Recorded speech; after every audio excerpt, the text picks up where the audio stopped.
Inkampani yakwa-SAA ibekwe phantsi kolawulo lwamagosa enkundla ngo-2019 kwaye la magosa kulindeleke ukuba achithe into engaphaya kwama-200 ezigidigidi zeerandi ezama ukuhlangula le nkampani.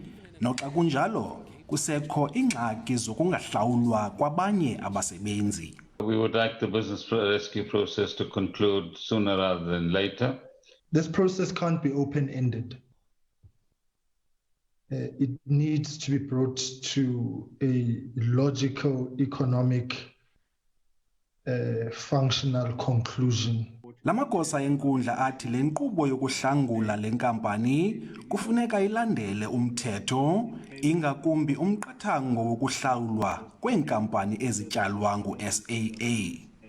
We will be then effecting the transitioning of the accounts that will go into the receivership, so that the receivership then is in a position to make those payments to lenders, aircraft lessors, as well as concurrent creditors over the next 3 years.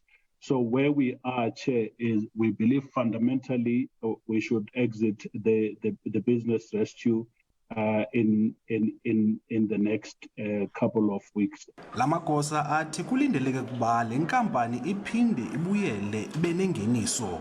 Kodwa umphathiswa uthi urhulumente akaphindi angenelele ngokwezimali. The fiscus will not be required to make any contribution in the future, because the parallel process to this that is taking place is the acquisition of a strategic equity partner.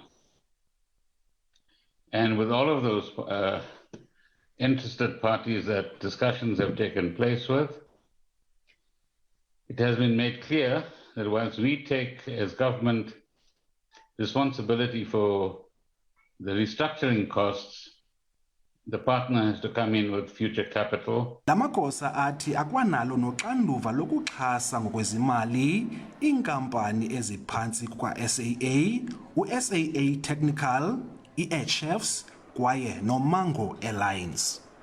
Ulelani Philip, SABC News ePalamente.